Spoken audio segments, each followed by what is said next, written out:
ക്രൈസ്തലോ കർത്താവായ യേശു ക്രിസ്തുവിൻ്റെ അതിപരിശുദ്ധമായ നാമം വാഴ്ത്തപ്പെടുമാറാകട്ടെ. വീണ്ടും ഒരു പ്രാവശ്യം കൂടി തിരുവെഴുത്തുകളെ ചൂണ്ടിക്കാണിക്കുവാൻ സ്വർഗത്തിലെ ദൈവം അടിയൻ്റെ ജീവിതത്തിൽ ഒരവസരം കൂടെ ഒരുക്കി തന്നത് ഓർത്ത് നന്ദിയോട് ദൈവത്തെ സ്തുതിക്കുന്നു, സ്തോത്രം ചെയ്യുന്നു. അടിയനെ ഈ വീഡിയോയിൽ കൂടെ ശ്രവിക്കുന്ന എല്ലാ ജാതി മത സംഘടനാ വ്യത്യാസമെന്നെ എല്ലാ പ്രിയപ്പെട്ടവർക്കും വീണ്ടും വരുന്ന യേശു ക്രിസ്തുവിൻ്റെ നിസ്തുല്യ നാമത്തിൽ എൻ്റെ സ്നേഹവന്ദനത്തെ പ്രാരംഭമായി അറിയിക്കുന്നു. ആരെയും കുറ്റപ്പെടുത്തുവാനോ ആരെയും വേദനിപ്പിക്കുവാനോ ആരെയും ആമേൻ ഒന്നിനുമല്ല ഈ തിരുവെഴുത്തെന്ന് പറയുന്നത്. ഞാനീ പറയുന്നത് തിരുവെഴുത്തുകളെ ചൂണ്ടിക്കാണിക്കുകയാണ്. കാരണം തിരുവെഴുത്തുകളെ കൂട്ടിക്കളയുമ്പോൾ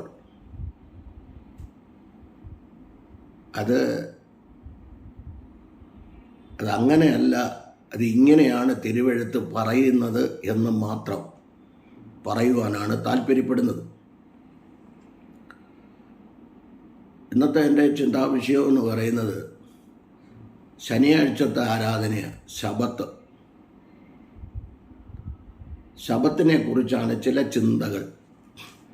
യുഗങ്ങളെക്കുറിച്ച് പഠിക്കുമ്പോൾ നിഷ്പാപയുഗം, മനസ്സാക്ഷി യുഗം, മാനുഷിക ഭരണയുഗം, വാക്തത്വ യുഗം, ന്യായപ്രമാണ യുഗം, കൃപായുഗം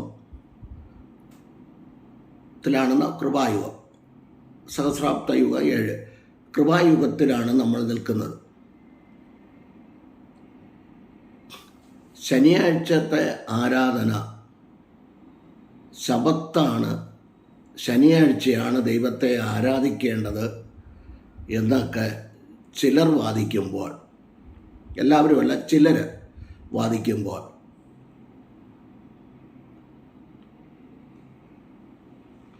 എൻ്റെ ആത്മീയ ഭാഷയിൽ പറഞ്ഞാൽ കുരുടന്മാരായ വഴികാട്ടികളാണ്. കുരുടനെ വഴി കാണിച്ചാൽ കുരുടനും കൂടെ കൂടി കുഴിക്കകത്ത് വീഴും. അപ്പം അത് വരാതിരിക്കാൻ തിരുവെഴുത്തുകളെ ഒന്നും വളച്ചൊടിക്കാതെ ഇന്ന് യേശു കർത്താവിൻ്റെ മരണ പുനരുത്ഥാന ശേഷം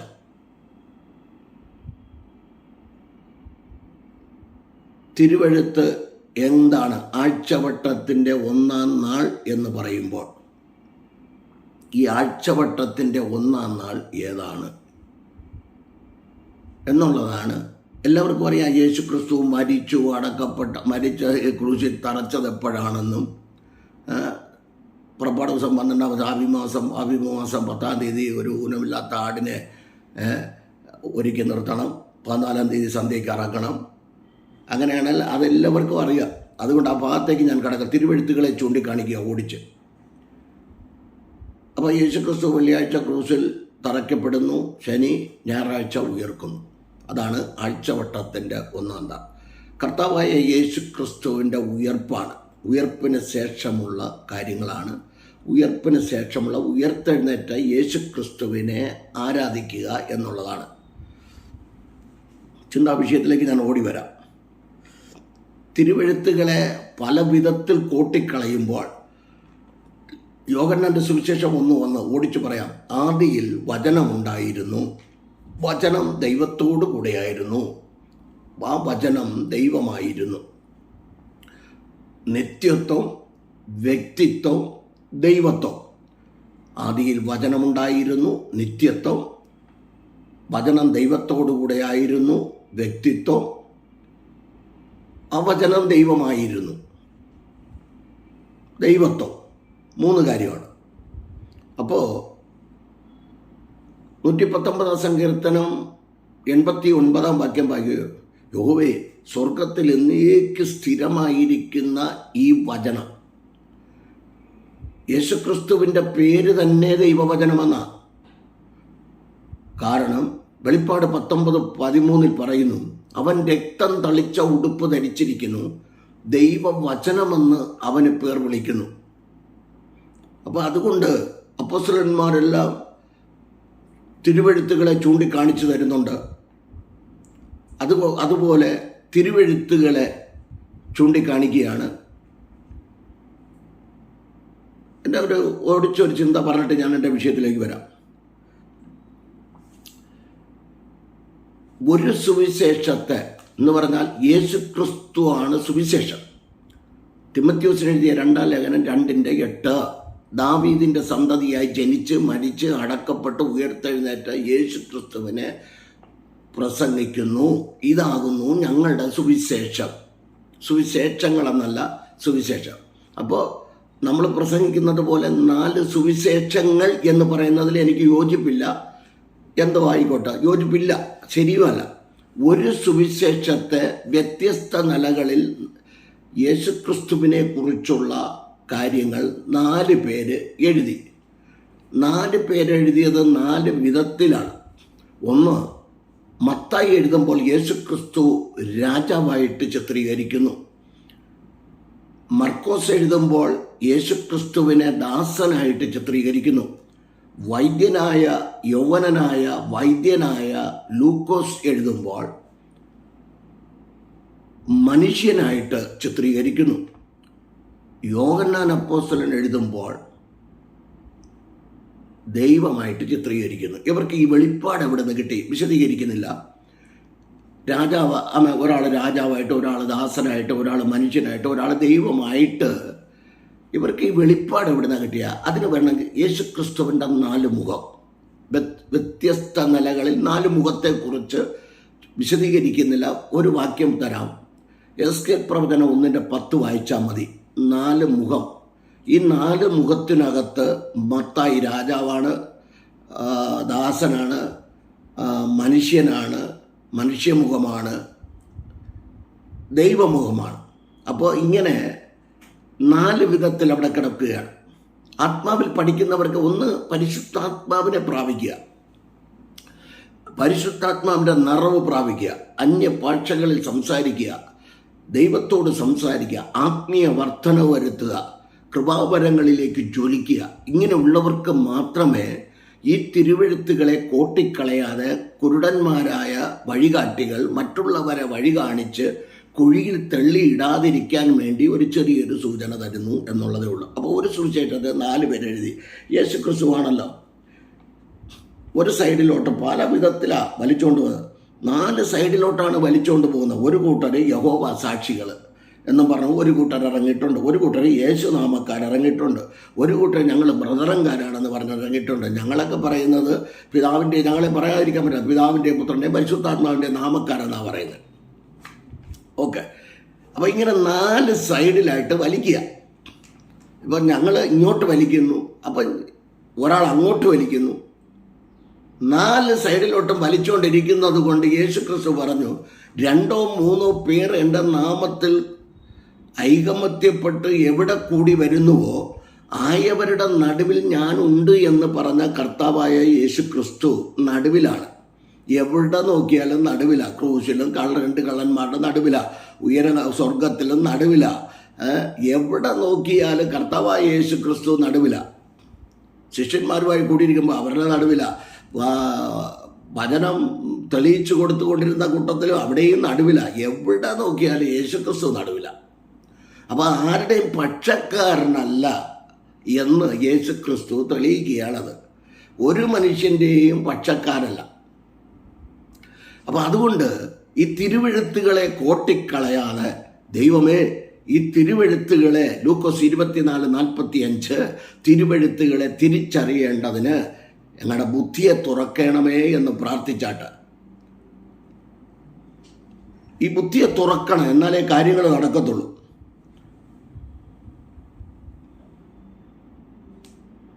അതുകൊണ്ട് നമുക്ക് ഈ 4 സൈഡിലും വലിച്ചു കൊണ്ട് പോകാതെ തിരുവെഴുത്ത്, ഇതിനകത്ത് 66 പുസ്തകങ്ങൾ, 1189 അധ്യായങ്ങൾ, 31,173 വാക്യങ്ങളിൽ നിന്നുകൊണ്ട് നമുക്കിതിനകത്ത് വള്ളിക്കോ പുള്ളിക്കോ മാറ്റം വരുത്താൻ പാടില്ല എന്ന് യേശുക്രിസ്തു പറഞ്ഞതുകൊണ്ട്, മത്തായി 5:18-19 പറഞ്ഞതുകൊണ്ട് നമുക്കൊന്നും മാറ്റാൻ ഇതിനകത്തൊന്നും പറ്റത്തില്ല. ഇനി ഞാൻ എൻ്റെ ചിന്താവിഷയത്തിലേക്ക് വരാം. ഈ ശബത്ത് ആചരിക്കണമോ? ആചരിക്കാൻ ദൈവം പറഞ്ഞിട്ടുണ്ട് ശബത്ത്. എന്നാൽ ഇന്ന് നമ്മൾ ശബത്തല്ല ആചരിക്കുന്നത്. 3 വാക്യം ഞാൻ തരാം നിങ്ങൾക്ക്. സങ്കീർത്തനം 118:24. ഇത് യഹോവ ഉണ്ടാക്കിയ ദിവസം, ഇന്ന് നാം സന്തോഷിച്ച് ആനന്ദിക്കാം. അപ്പോൾ രണ്ടാമതായിട്ട് യേശുക്രിസ്തു പറഞ്ഞ ഒരു കാര്യമുണ്ട്. മർക്കോസ് 2:27-28. പിന്നെ യേശുക്രിസ്തു അവരോട്, മനുഷ്യൻ ശബത്ത് നിമിത്തമല്ല മനുഷ്യൻ ശബത്ത് നിമിത്തമല്ല, ശബത്ത് മനുഷ്യൻ നിമിത്തമത്രേ ഉണ്ടായത്. അങ്ങനെ മനുഷ്യപുത്രൻ ശബത്തിനും കർത്താവാകുന്നു എന്ന് പറഞ്ഞു. അപ്പോൾ ശബത്തിന് യേശുക്രിസ്തു കർത്താവാണ്. യേശുക്രിസ്തു പറഞ്ഞ കാര്യമാണ്. മത്തായി 12:1-8 വരെ വായിച്ചു കഴിഞ്ഞാൽ അവിടെ ഉണ്ട്. മർക്കോസ് 2:27-28 വായിച്ചാൽ അവിടെയും പറയുന്നുണ്ട്. എബ്രായർക്ക് എഴുതിയ ലേഖനം 4-ാം അധ്യായം 4-5 വാക്യങ്ങൾ നിങ്ങൾ വായിക്കുമ്പോൾ, ഉൽപ്പത്തി പുസ്തകം 2:1-3 വരെയുള്ള ഭാഗങ്ങളും വായിക്കുമ്പോൾ അവിടെ കിടക്കുന്ന ഒരു പദം ഞാൻ പറയാം. 7-ാം നാളിൽ ദൈവം തൻ്റെ സകല പ്രവൃത്തി, എബ്രായർ 4:4 പറയുക, 4:4-5, 7-ാം നാളിൽ ദൈവം തൻ്റെ സകല പ്രവൃത്തികളിൽ നിന്ന് നിവൃത്തനായി എന്ന് 7-ാം നാളിനെ കുറിച്ച് ഒരിടത്ത് പറഞ്ഞിരിക്കുന്നു. എന്നിട്ട് പറയുന്നു, എൻ്റെ സ്വസ്ഥതയിൽ അവർ പ്രവേശിക്കയില്ല എന്ന് ഇവിടെ പിന്നെയും അരുളി ചെയ്യുന്നു. ഉൽപ്പത്തി പുസ്തകം 2:7 കാര്യം അപ്പോസ്തലനായ പൗലോസ് എബ്രായർക്ക് ലേഖനം എഴുതുമ്പോൾ, സ്വന്തം ജനങ്ങൾക്ക് എബ്രായന്മാർക്ക് ലേഖനം എഴുതുമ്പോൾ എടുത്തു പറയുകയാണ്. ഒരിടത്ത് എഴുതിയിരിക്കുന്നു. ശബത്തിനെ കുറിച്ച് ഒരുപാട് സ്ഥലത്ത് എഴുതിയിട്ട് ശബത്ത് ആചരിക്കണമെന്ന്, ശബത്തിൽ എന്താണ് ചെയ്യേണ്ടത്, എന്ത് ചെയ്യണ്ട എന്നൊക്കെ വ്യക്തമായി എല്ലാവർക്കും അറിയാം.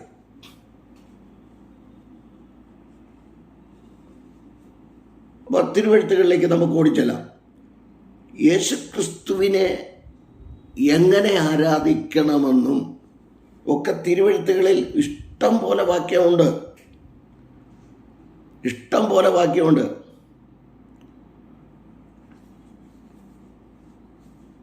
സമരിയ സ്ത്രീയോടുള്ള ബന്ധത്തിൽ നോക്കിക്കേ, അവിടെ പറയുന്ന കാര്യം കണ്ടില്ലേ? യേശുക്രിസ്തു 4:24 ദൈവ ആത്മാവാകുന്നു, ദൈവത്തെ ആരാധിക്കുന്നവൻ സത്യത്തിലും ആത്മാവിലും ആരാധിക്കണം. അവർക്ക് സമരിയർക്ക് ഗെരിസീം മലയിലും ആരാധന ഉണ്ടായിരുന്നു. പഞ്ചഗ്രന്ഥങ്ങളെ എടുത്തുകൊണ്ട് അവർ ആരാധിച്ചിരുന്നു. അതുകൊണ്ടാണ് ഞങ്ങളുടെ പൂർവ്വൻ സമരിയ സ്ത്രീ പറയുന്നത്, 4-ാം അധ്യായം ഉള്ളു പഠിച്ചാൽ സമരിയ സ്ത്രീ പറയുന്നത്, ഞങ്ങളുടെ പിതാക്കന്മാർ ആ മലയിൽ ആരാധിക്കുന്നു. യേശുക്രിസ്തു പറഞ്ഞു, ആ മലയിലും അല്ല എന്നെ ആരാധിക്കേണ്ടത്, യെരുശലേമിലും അല്ല. അല്ലാതെ ആ മലയിലും ഈ മലയിലും എന്ന് പറയണ്ട. എല്ലാവരും പറഞ്ഞത് ആ മലയിലും അല്ല ഈ മലയിലും, അങ്ങനല്ല. ആ മലയിലും അല്ല, യെരുശലേമിലും അല്ല, എന്നെ ആരാധിക്കുന്നവൻ സത്യത്തിലും ആത്മാവിലും ആരാധിക്കണം. ലൂക്കോസ് 10:27 പറയുന്നു, എൻ്റെ ദൈവമായ യഹോവയെ നീ പൂർണ്ണ ഹൃദയത്തോടും പൂർണ്ണ ആത്മാവോടും പൂർണ്ണ ശക്തിയോടും കൂടെ ദൈവത്തിന് മഹത്വം കൊടുക്കണം. അപ്പോൾ കർത്താവായ യേശുക്രിസ്തുവിനെ ആരാധിക്കാൻ, ശബത്ത് ആചരിക്കാനല്ല. നിങ്ങൾ ശബത്തൊന്നും ആചരിക്കണ്ട. ശബത്തിൽ നിങ്ങൾ എന്തെല്ലാം, യഹൂദന്മാർക്കുള്ളതാ ശബത്ത്. നിങ്ങളൊക്കെ യഹൂദന്മാരാണോ? യഹൂദന്മാരാണെങ്കിൽ ഒരുപാട് കാര്യങ്ങൾ ചെയ്യാനുണ്ട്. നമ്മൾ വർഷത്തിൽ 3 പ്രാവശ്യമെങ്കിലും യെരുശലേമിൽ പോകണം, പരിച്ഛേദന ഏൽക്കണം, യാഗം കഴിക്കണം. ഇതെല്ലാം ചെയ്യണ്ടേ? ഇതൊന്നുമല്ല. അപ്പോൾ അതുകൊണ്ട് ഞാൻ ആ ഭാഗം ഇവിടെ വിടുക, അത് അടുത്തൊരു വീഡിയോയിൽ ഇടാനുണ്ട്. അപ്പം ഞാൻ പറഞ്ഞു വന്നത്, എൻ്റെ ഭാഷയിൽ പറഞ്ഞാൽ ദൈവത്തെ ആരാധിക്കുന്നത് ഡെയിലിയാണ്. ഇസ്രായേൽ ജനത്തിന് ദൈവം മന്ന കൊടുത്തത് ഡെയിലിയാണ്. അതിരാവിലെ മന്ന കൊടുക്കും, വൈകിട്ട് കാടപ്പക്ഷിയെ കൊടുക്കും. ഡെയിലി ആയതുകൊണ്ടാണ് നമ്മളൊക്കെ എന്ത് ചെയ്തത്, ഈ ആരാധന വീക്കിലി ആക്കിയത്. അത് ദൈവത്തിനറിയാം. മന്ന ഡെയിലി ആയതുകൊണ്ട് ആരാധന വീക്കിലി ആക്കി. ആരാധന മന്ന വീക്കിലി ആക്കിയിരുന്നെങ്കിൽ ഒരു ദൈവദാസൻ്റെ ഭാഷയെ പറഞ്ഞ് നമ്മൾ മന്ത്ലി ആക്കുമായിരുന്നു. ഇനി ദൈവം മന്ത്ലി ആയിരുന്നെങ്കിൽ നമ്മൾ ഇയർലി ആക്കുമായിരുന്നല്ലോ. അപ്പോൾ അതുകൊണ്ട് ആരാധന ഡെയിലിയാണ്. ദൈവത്തിന് കൊടുക്കുന്ന മഹത്വം ആരാധന ഡെയിലിയാണ്, എൻ്റെ ഭാഷയെ പറഞ്ഞ. പിന്നെ നമുക്ക് തിരുവെഴുത്തുകളിൽ കൂടെ തന്നെ ഓടിപ്പോകാം. ഈ ശബത്തിൻ്റെ അർത്ഥം എന്ന് പറയുന്നത് എന്താണ്? യെശയ്യാപ്രവചനം 56:1-7 വരെ ശബത്തിൻ്റെ പ്രമാണം യഹൂദന്മാർക്ക് കൊടുക്കുന്നു. ശബത്തിൻ്റെ കൽപ്പന പുറപ്പാട് പുസ്തകം 20-ാം അധ്യായം 8-11 വരെയും ഉൽപ്പത്തി പുസ്തകം 2:1-3 വരെയും 7-ാം ദിവസം ദൈവം സ്വസ്ഥമായിരുന്നു. സ്വസ്ഥത എന്നുള്ളതല്ലേ അതിൻ്റെ അർത്ഥം. ശബത്ത് എന്നുള്ളത് ദൈവം 6 ദിവസവും മനുഷ്യനെ സൃഷ്ടിച്ചനന്തരം 7-ാം ദിവസം ദൈവം സ്വസ്ഥമായിരുന്നു. ഉൽപ്പത്തി പുസ്തകം 2:1-3 വരെ.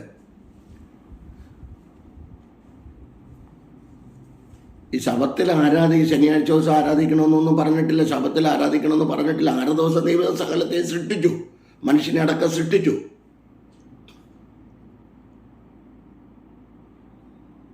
ഏഴാം ദിവസം സ്വസ്ഥമായിരുന്നെന്നല്ലേ എഴുതിയിരിക്കുന്നത്. അത് ഇവിടുത്തെ അങ്ങോട്ടും എടുത്ത് എഴുതിയിട്ടുണ്ട്, അവിടുന്ന് ഇങ്ങോട്ടും എഴുതിയിട്ടുണ്ട്. അതുകൊണ്ട് അങ്ങനെ പറഞ്ഞത്. നീ അതിനെക്കുറിച്ച് ചോദ്യം കൊണ്ട് വരണ്ട. ഈ ശബത്തിൻ്റെ അർത്ഥം എന്ന് പറഞ്ഞാൽ സ്വസ്ഥത എന്നേ ഉള്ളൂ. 6 ദിവസം വേല ചെയ്യുക, 7-ാം ദിവസം സ്വസ്ഥമായിരിക്കുക. പുറപ്പാട് ദിവസം 20:8-11 വരെയുള്ള വാക്യങ്ങൾ. ശബത്ത് നാളിൽ ആരാധിക്കാനൊന്നും പറഞ്ഞില്ല. ശനിയാഴ്ച ചെന്നിരുന്ന് ആരാധിക്കാനൊന്നും പറഞ്ഞിട്ടില്ല. 5-6 വാക്യങ്ങൾ ചൂണ്ടിക്കാണിച്ചു തരാം. അതിൻ്റെ കൽപ്പന പുറപ്പാട് ദിവസം 34:21, 7-ാം ദിവസം സ്വസ്ഥമായിരിക്കണം. പുറപ്പാട് 35-ന്റെ നാള് ശബത്ത് നാളിൽ നിങ്ങളുടെ വാസസ്ഥലങ്ങളിൽ എങ്ങും തീ കത്തിക്കരുത്. നീയൊക്കെ തീ കത്തിക്കുന്നില്ലേ? 6 ദിവസം കത്തിച്ചത് ആത്മീയമായി, എൻ്റെ ഭാഷ ആത്മീയമായിട്ട് പറഞ്ഞ 6 ദിവസം നിൻ്റെ വീട്ടിൽ ആത്മീയ തീ ഉണ്ടെങ്കിൽ 7-ാം ദിവസം നീ കത്തിക്കേണ്ട ആവശ്യമില്ല. 7-ാം ദിവസം തീ ഉണ്ട്. 7-ാം ദിവസവും തീ ഉണ്ടെന്ന് ലേവ്യവസം 9:24 പറയുന്നത് പോലെ യാഗപീഠത്തിൽ സ്വർഗത്തിൽ നിന്ന് തീ ഇറങ്ങി. 6-ന്റെ ലേവ്യവസം 60 അത് നിരന്തരം കത്തിക്കൊണ്ടിരിക്കണം. 6 ദിവസം തീ കത്തിക്കുമ്പോൾ, ആത്മീയ തീ അങ്ങോട്ട് കത്തിക്കുമ്പോൾ, ഇത് ആത്മാവിനാൽ എഴുതപ്പെട്ട വചന 7-ാം ദിവസം തീ കത്തിക്കണ്ടെന്ന്. അങ്ങനെ അങ്ങ് വ്യാഖ്യാനിച്ചാലും കുഴപ്പമില്ലല്ലോ. കാരണം ഇവർക്ക് ഈ ശനിയാഴ്ച മാത്രമേ ആത്മാവുള്ളൂ. ആത്മാവുണ്ടെങ്കിൽ ഇങ്ങനെയൊന്നും പറയത്തില്ലല്ലോ. ആത്മാവുണ്ടെങ്കിൽ ഇവരാരും ഇങ്ങനെയൊന്നും പറയത്തില്ല. ഈ തിരുവെഴുത്തുകളെ കൂട്ടിക്കളയത്തില്ല. മനസ്സിലായില്ലേ? പണ്ടൊരു കൊച്ചു എന്നോട് ചോദിച്ചതല്ലോ, വേറുള്ള ഒരു കൊച്ചു ചോദിച്ചതല്ലോ, ദൈവമാണ് സകലത്തെയും ക്രിയേറ്റ് ചെയ്തത്, ദൈവത്തെ ആര് ക്രിയേറ്റ് ചെയ്തതെന്ന് ഞാൻ പറഞ്ഞു കൊടുക്കണമെന്ന്. ഞാൻ പറഞ്ഞു, എനിക്ക് മോനെ നിനക്കാണെങ്കിൽ മലയാളം അറിയില്ല, എനിക്കാണെങ്കിൽ ഇംഗ്ലീഷും അറിയത്തില്ല, അതുകൊണ്ട് മോൻ്റെ പപ്പയോട് തന്നെ ചോദ്യം അവർ പറഞ്ഞു തരുമെന്ന് പറഞ്ഞു. അതാണ് ഒരു 6-7 വയസ്സ് പ്രായമുള്ളപ്പോൾ ചോദിച്ചൊരു ചോദ്യമാണ് പറഞ്ഞത്. അപ്പം ഞാൻ പറഞ്ഞത് ഇതാണ് കാര്യം.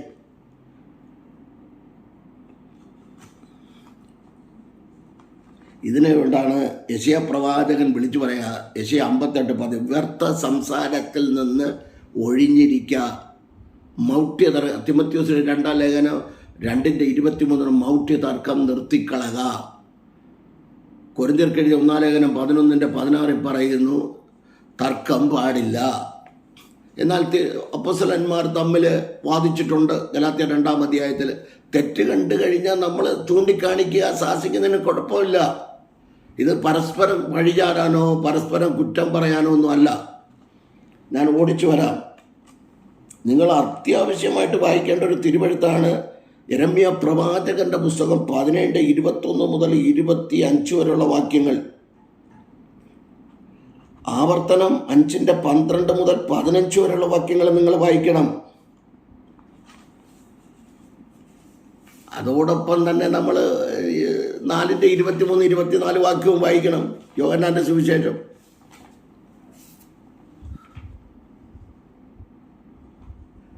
അപ്പോൾ ശബത്തിനെ കുറിച്ച് തിരുവെഴുത്തുകളിൽ അനേക ഇടങ്ങളിൽ എന്ത് ചെയ്യണമെന്ന്, സ്വസ്ഥമായിരിക്കണം, വീട്ടിൽ തീ കത്തിക്കരുത്, ഒരു വേലയും ചെയ്യരുത്.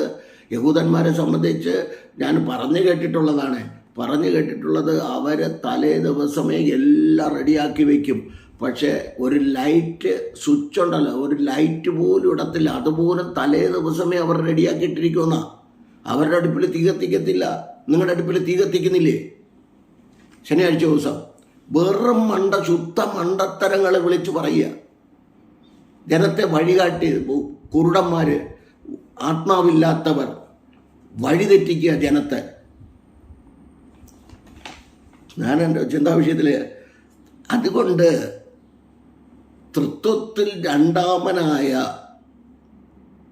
മനുഷ്യ സാദൃശ്യത്തിൽ മനുഷ്യൻ പാപം ചെയ്തത് മൂലം ഭൂമിയിലേക്ക് താണിറങ്ങി വന്ന്, ഇരമ്യ 23:24, ഫിലിപ്പിയർ 2:6, അവൻ ദൈവരൂപത്തിലിരിക്കെ, ദൈവാകാശവും ഭൂമിയും നിറഞ്ഞിരുന്ന ദൈവം ദൈവരൂപത്തിലിരിക്കെ, ഫിലിപ്പിയർ 2:6-7, ദൈവരൂപത്തിലിരിക്കെ ദൈവത്തോടുള്ള സമത്വം മുറുകെ പിടിച്ചു കൊള്ളണമെന്ന് വിചാരിക്കാതെ ദാസരൂപമെടുത്ത് മനുഷ്യ സാദൃശ്യത്തിലായി വേഷത്തിൽ മനുഷ്യനായി വിളങ്ങി തന്നെത്താൻ താഴ്ത്തി, ക്രൂശിലെ മരണത്തോളം തന്നെ ഏൽപ്പിച്ചു കൊടുത്തതിനന്തരം പ്രവചനപ്രകാരം മരിച്ചു, അടക്കപ്പെട്ടു, ഉയർത്തെഴുന്നേറ്റു. ആ ഉയർത്തെഴുന്നേറ്റ യേശു ക്രിസ്തു പറഞ്ഞ കാര്യങ്ങളും, യേശുക്രിസ്തു ഈ ഭൂമിയിൽ മനുഷ്യ സാദൃശ്യത്തിൽ വന്നു എങ്കിലും പൂർണ്ണ മനുഷ്യനുമായിരുന്നു, പൂർണ്ണ ദൈവവുമായിരുന്നു. അങ്ങനെ ഞങ്ങൾ പഠിപ്പിക്കുന്നത് പൂർണ്ണ ദൈവമായിരുന്നു, പൂർണ്ണ മനുഷ്യനുമായിരുന്നു. ആ യേശുക്രിസ്തു ശബത്തിൽ ഒന്നും ചെയ്യരുത് എന്ന് പറയുന്ന സ്ഥാനത്ത് ശബത്തിൽ നന്മ ചെയ്യുവാനുള്ള അനുവാദം യേശുക്രിസ്തു കൊടുക്കുന്നില്ലേ? യേശുക്രിസ്തുവിനെ അധികം വലിയ പുള്ളികളാണോ നിങ്ങൾ ശബത്തുകാർ? യേശുക്രിസ്തു പഠിപ്പിച്ചതല്ലേ മാതൃക? യേശുക്രിസ്തു കാണിച്ചതല്ലേ, യേശുക്രിസ്തു പഠിപ്പിച്ചതല്ലേ നമ്മൾ ചെയ്യേണ്ടത്? യേശുക്രിസ്തു നമുക്ക് മാതൃക കാണിച്ചതല്ലേ നമ്മൾ ചെയ്യേണ്ടത്? യേശുക്രിസ്തു മത്തായി 12:1 മുതൽ 8 വരെ വായിക്കുമ്പോൾ യേശുക്രിസ്തു ശബത്തിന് കർത്താവല്ലേ? ശബത്ത് മൂലമല്ലല്ലോ, മനുഷ്യൻ മൂലമല്ലേ ശബത്തുണ്ടായത്? മർക്കോസിന്റെ സുവിശേഷം പഠിക്കുമ്പോൾ. അപ്പോൾ ഞാൻ പറഞ്ഞത്, യേശുക്രിസ്തു ഒന്ന് ശബത്തിന് കർത്താവായ യേശുക്രിസ്തു മർക്കോസ് 2:23 മുതൽ 38 വരെ പറയുന്നതും കൊടുക്കുന്ന അനുവാദങ്ങളും, ശബത്തിൽ വരണ്ട കൈയുള്ള മനുഷ്യനെ സൗഖ്യമാക്കുന്നത് വിഹിതം തന്നെ. മത്തായി 12:9 മുതൽ 16 വരെ. അപ്പോൾ വരണ്ട കൈയുള്ള മനുഷ്യനെ ശബത്തിൽ സൗഖ്യമാക്കി. അതൊരു പ്രശ്നമായി. അന്ന് അവരൊക്കെ എഴുന്നേറ്റു, യേശുക്രിസ്തുവിന് വിരോധമായി എഴുന്നേറ്റു. അന്ന് ശബത്തായപ്പോൾ പള്ളിയിൽ ഉപദേശിച്ചു തുടങ്ങി. മർക്കോസ് 6:1 മുതൽ 6 വരെ. പലരും അത് കേട്ട് വിസ്മയിച്ചു. ഇവന് എവിടെ നിന്ന് ഇവന് കിട്ടിയ ജ്ഞാനവും ഇവൻ്റെ കയ്യാൽ നടക്കുന്ന വീര്യപ്രവൃത്തികൾ എന്ത്? ഇവൻ മറിയയുടെ മകനും യാക്കോബ്, യോസെ, യൂദ, ശീമോൻ എന്നിവരും സഹോദരിമാരും ഇവരോടുകൂടെ ഉണ്ടല്ലോ. ഇവൻ തച്ചനല്ലയോ എന്നൊക്കെ ചോദിക്കുന്നു. വരണ്ട കൈയുള്ളവനെ സൗഖ്യമാക്കിയത് ശബത്തിലാണ്. 38 ആണ്ട് മൂന്നാമതായിട്ട് ഈ 38 രോഗം ബാധിച്ച് കിടന്നവനെ മത്തായി യോഹന്നാന്റെ സുവിശേഷം 5:1 മുതൽ 18 വരെ വായിക്കുമ്പോൾ യേശു ക്രിസ്തു സൗഖ്യമാക്കിയതും ശബത്തിലാണ്. ശബത്തിൽ നന്മ ചെയ്യാമെന്ന് ഈ ഭൂമിയിൽ വന്ന കർത്താവായ യേശു ക്രിസ്തു പഠിപ്പിച്ചു. ശബത്തിൽ അനങ്ങാതിരിക്കുന്ന അനങ്ങാപ്രാണികൾ, കർത്താവ് അത് തിരുത്തി എഴുതി, ഞാൻ ശബത്തിന് കർത്താവാകുന്നു എന്ന് പറഞ്ഞ് പലയിടങ്ങളിൽ എഴുതി വെച്ചിരിക്കുക. ശബത്തിന് കർത്താവായ യേശുക്രിസ്തുവിനെ ആരാധിക്കണോ, ശബത്ത് ആരാധിക്കണോ? തലയിരിക്കുമ്പോൾ വാലിനെ ആരാധിക്കണ്ടല്ലോ.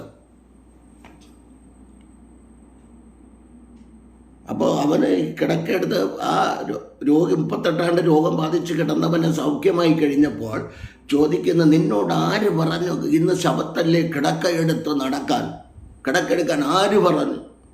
അവനൊരു കാര്യം പറഞ്ഞു, എന്നെ സൗഖ്യമാക്കിയവൻ പറഞ്ഞു, ഞാൻ എടുത്തു. അവൻ ആര് എന്ന് ചോദിച്ചോണ്ടാണ് പിന്നെ നടക്കുന്നത്. പോട്ടെ, ഞാൻ ആ ഭാഗം എല്ലാവർക്കും അറിയാമല്ലോ. അത്രയെങ്കിലും ആ വ്യക്തി പറഞ്ഞു, ആ 38 രോഗം ബാധിച്ച് കിടന്നവൻ അത്രയെങ്കിലും പറഞ്ഞു, എന്നെ സൗഖ്യമാക്കിയവൻ പറഞ്ഞു, ഞാൻ എടുത്തു. അപ്പോൾ യേശുക്രിസ്തു പറഞ്ഞാൽ അതുപോലെ ചെയ്താൽ പോരെ? യേശുക്രിസ്തു പറയുന്നത് പോലെ ചെയ്താൽ പോരെ? അപ്പോൾ അവിടെ അടുത്താണ് യോഹന്നാന്റെ സുവിശേഷം 9-ാം അധ്യായം 1 മുതൽ 41 വരെയുള്ള വാക്യങ്ങൾ ഇരുന്ന് വായിച്ചാൽ പ്രവയിലെ കുരുടൻ്റെ കാര്യം യേശുക്രിസ്തു സൗഖ്യമാക്കി. അവർ ചോദിക്കുന്ന ഒരു ചോദ്യം അതാണ്, പരീശന്മാരിൽ ചിലർ ഈ മനുഷ്യൻ, അതായത് യേശുക്രിസ്തു, ശബത്ത് പ്രമാണിക്കായിക കൊണ്ട് ദൈവത്തിൻ്റെ അടുക്കൽ നിന്ന് വന്നവനല്ല എന്ന് പറഞ്ഞു. കാരണം ഇവരുടെ കണ്ണൊന്നും തുറന്നിട്ടില്ലെന്ന്. പരീശന് കാര്യമൊക്കെ അറിയാം. പരീശന്മാർക്കും ന്യായശാസ്ത്രിമാർക്കും പുരോഹിതന്മാർക്കും എല്ലാവർക്കും കാര്യങ്ങൾ അറിയാം. പക്ഷേ കാര്യത്തിൻ്റെ ഗൗരവം അറിയില്ല. ഞാൻ പറയാറുണ്ട്, പിശാചിന് ഇംഗ്ലീഷ് അറിയാം, പക്ഷേ ഗ്രാമർ അറിയത്തില്ല. ഉൽപ്പത്തി 3:15 സ്ത്രീയുടെ സന്തതി സർപ്പത്തിൻ്റെ തലയെ തകർക്കുന്ന സ്ത്രീയുടെ സന്തതി. പക്ഷെ ഇവനിത് കേട്ടിട്ട് ഈ ദുഷ്ടപ്പിശാച് ബൈബിൾ ഉടനീളം പഠിക്കുമ്പോൾ സ്ത്രീ പുരുഷ സന്തതികളെ തകർക്കാൻ തുടങ്ങി, കയ്യിനെ തകർക്കാൻ തുടങ്ങി. അവിടെ തൊട്ട് ഇങ്ങോട്ട് ഉൽപ്പത്തി പുസ്തകം 4-ാം അധ്യായത്തിൽ അവിടം തൊട്ട് പിശാച് വിചാരിച്ചു സ്ത്രീ പുരുഷ സന്തതിയാണ്. പക്ഷെ ദൈവാത്മാവ് എഴുതി വെച്ചിരുന്ന സ്ത്രീയുടെ സന്തതി എന്ന, സ്ത്രീ പുരുഷ സന്തതി എന്നല്ല. ഈ സ്ത്രീയുടെ സന്തതിയാണ് യേശുക്രിസ്തു. അങ്ങനെയാണെങ്കിൽ ആ യേശുക്രിസ്തു പറഞ്ഞതിനപ്പുറം ഇവിടെ 38 രോഗം ബാധിച്ച് കിടന്ന മനുഷ്യൻ പറയുന്നത് കേട്ടോ, അവൻ എന്നോട് കിടക്കെടുക്കാൻ പറഞ്ഞു. എനിക്ക് ശബത്തൊരു വിഷയമല്ല, ശബത്തല്ല, എന്നോട് അവൻ പറഞ്ഞു, ഞാൻ എടുത്തു.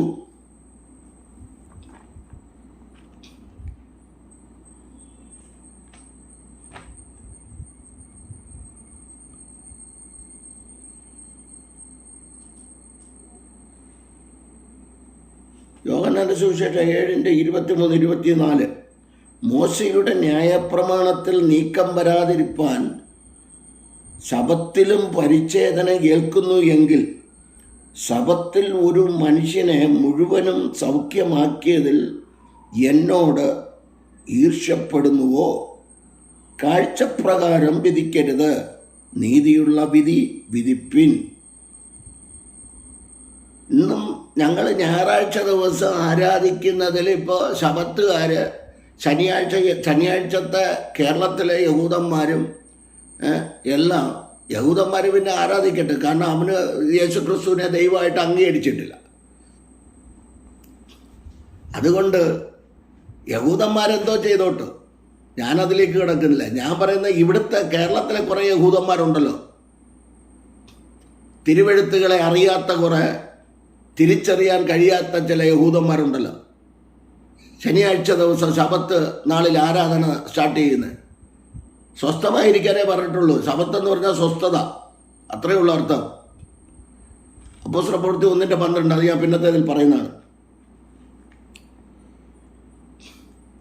അപ്പോൾ ഇതാണ് കർത്താവ് പറയുന്നത്. ശബത്തിൽ ഒരു മനുഷ്യനെ സൗഖ്യമാക്കിയതിന് കർത്താവിനോട് ഈഴ്ചപ്പെടുക.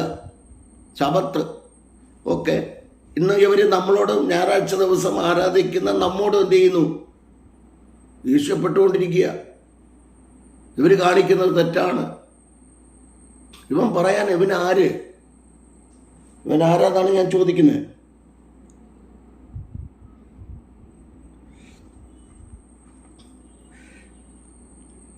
യേശുക്രിസ്തുവിൻ്റെ ശിഷ്യന്മാർ നോക്ക്, ശബത്ത് തോറും പ്രസംഗം തുടങ്ങി എന്ന് പറഞ്ഞാൽ അപ്പോസ്തലപ്രവൃത്തി 14 മുതൽ 16 വരെ ശബത്ത് നാളിൽ ഞങ്ങൾ ഗോപുരത്തിന് പുറത്തുപോയി അവിടെ പ്രാർത്ഥനാലയം ഉണ്ടായിരിക്കുമെന്ന് വിചാരിച്ച് പുഴവക്കത്ത് ഇരുന്നു.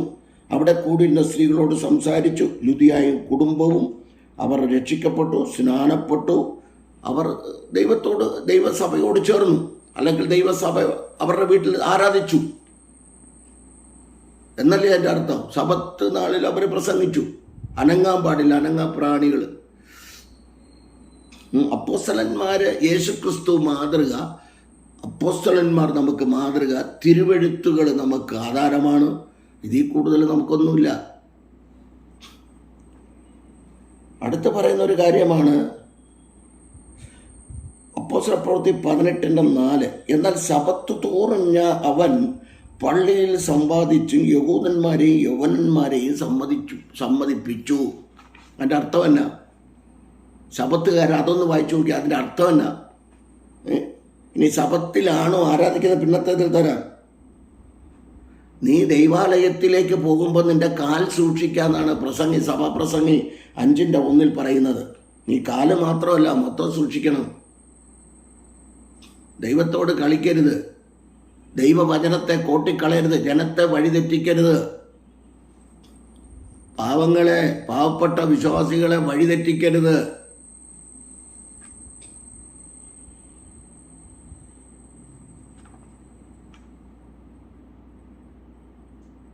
മൂഢന്മാർ യാഗം അർപ്പിക്കുന്നതിനേക്കാൾ അടുത്ത് ചെന്ന് കേൾക്കുന്നത് നല്ലതെന്ന് മനസ്സിലായില്ലേ? മൂഢന്മാർ യാഗം അർപ്പിക്കുന്നതിനേക്കാൾ നല്ലത്. ഇതൊക്കെ ശരിക്കും പറഞ്ഞാൽ മൂഢന്മാർ തന്നെയാണ്, അല്ലാതെ എനിക്കൊന്നും പറയാനില്ല. മൂഢന്മാർ തന്നെയാണ്. എന്നിട്ട് പറയുന്നത് പരിജ്ഞാനമില്ലായാലല്ലോ ദോഷം ചെയ്യുന്നതെന്ന്. പരിജ്ഞാനമില്ല. 134 സങ്കീർത്തനം 1-2 ജീവനുള്ള ദൈവത്തെ സ്തുതിക്കുവാനും വാഴ്ത്തുവാനും പറയുകയാണ്. യെശയ്യാ 2:3, യെശയ്യാ പ്രവചനം 56:7, യെശയ്യാ പ്രവചനം 60:7, ലൂക്കോസ് 10:46, യോഹന്നാന്റെ സുവിശേഷം 2:16. ഈ വാക്യങ്ങൾ എൻ്റെ ആലയം, പ്രാർത്ഥനാലയം. എല്ലാം ദൈവാത്മാവ് ചൂണ്ടിക്കരുത്. ഇനി പറയട്ടെ, നമ്മൾ ഇത്രയും കാര്യങ്ങൾ പൊതുവിൽ ഞാൻ പറഞ്ഞു. യേശുക്രിസ്തുവാണ് പറഞ്ഞത്, ഞാൻ ശബത്തിന് കർത്താവാണെന്ന് പറഞ്ഞ മത്തായി 12:1-8 വരെ. ശബത്തിന് കർത്താവായ യേശുക്രിസ്തു മരിച്ചു, അടക്കപ്പെട്ടു, ഉയർത്തെഴുന്നേറ്റു. ആഴ്ചവട്ടത്തിൻ്റെ 1-ാം നാൾ,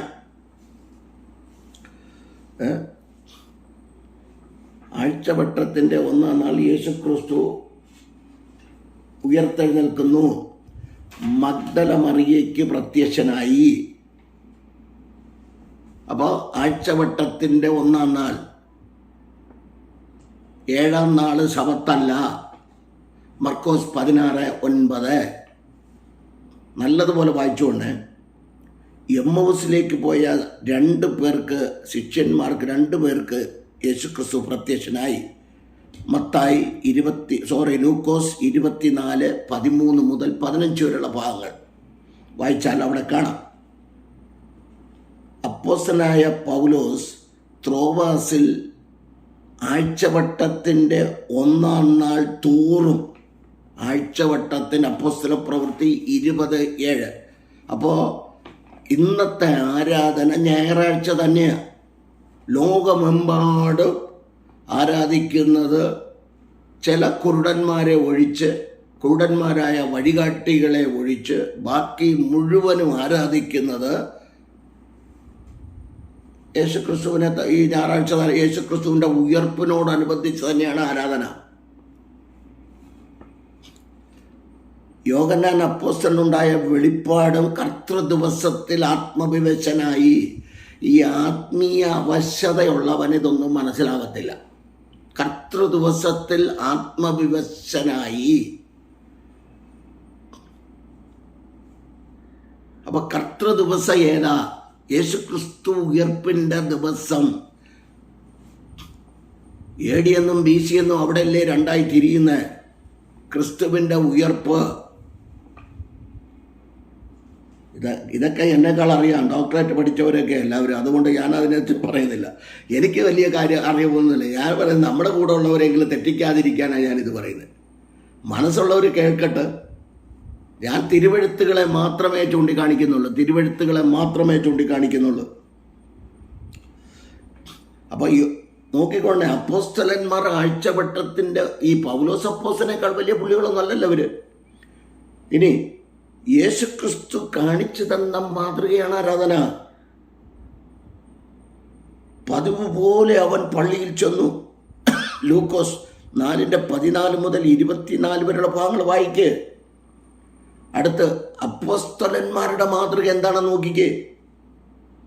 ലൂക്കോസ് 24:52 മുതൽ 53 വരെയുള്ള ഭാഗങ്ങളും അവിടെ എഴുതിയിരിക്കുന്ന നല്ലൊരു പദമാണ്. യേശുക്രിസ്തു ഒലിവുമലയിൽ വെച്ച് യേശുക്രിസ്തു അവർ കാണുകയും അവൻ ഉയരങ്ങളിലേക്ക് കയറിപ്പോയതിനന്തരം അവർ യെരുശലേമിലേക്ക് മടങ്ങി വന്ന് ആലയത്തിൽ ദിവസം തോറും എല്ലായ്പ്പോഴും അവർ ദൈവത്തെ സ്തുതിച്ചും വാഴ്ത്തിയും പോന്ന ഉയർപ്പിന് ശേഷമാണ്. അല്ലാതെ അവർ ശബത്ത് ശനിയാഴ്ച ദിവസം കയറിയിരുന്നല്ല. ഇനി ഒന്നുകൂടെ പറയാം, വെള്ളിയാഴ്ച ക്രൂശിക്കുന്നു, ശനിയാഴ്ച ഞായറാഴ്ച ആദ്യ കാലത്തെ ഉയർക്കുന്നു, ബാക്കി കാര്യങ്ങൾ നിങ്ങൾ എടുത്തോണം. അപ്പം ഞായറാഴ്ചയാണ് ആരാധിക്കുന്നത്. ശിഷ്യന്മാർ പോലെ ഉയർത്തെഴുന്നേറ്റ യേശുക്രിസ്തു ഉയരങ്ങളിലേക്ക് കയറിപ്പോകുന്നത് കണ്ടിട്ട് യെരുശലേം ദേവാലയത്തിൽ വന്ന് ദിവസവും എല്ലായ്പ്പോഴും ദൈവത്തെ വാഴ്ത്തിയും സ്തുതിച്ചും പോകുന്നെന്നാണ് തുടക്കത്തിൽ എഴുതിയിരിക്കുന്നത്. അവരെക്കാൾ വലിയ പുള്ളികളാണോ ശബത്തുകാര്? അവരെക്കാൾ വലിയ പുള്ളികളാണോ ശബത്തുകാര്? അപ്പോസ്തലിക മാതൃകയല്ലേ അപ്പോസ്തല പ്രവൃത്തി. ഇനി 2:46, 3 അപ്പോസ്തല പ്രവൃത്തി 3 1 വാക്യം ഒക്കെ വായിച്ചു നോക്ക്. 2:46 പെന്തക്കോസ്ത് നാള് എന്നാണ് യേശുക്രിസ്തു. അവർ അപ്പോസ്തലിക മാതൃക അവരവിടെ എഴുതി വെച്ചിട്ടില്ലേ? എല്ലാവർക്കും അറിയാം. എപ്പോഴും പറയുന്നൊരു കാര്യമുണ്ട്, എടുത്ത് പറയുന്നില്ല. അപ്പോസ്തല 2:46, അപ്പോസ്തല പ്രവൃത്തി 3:1,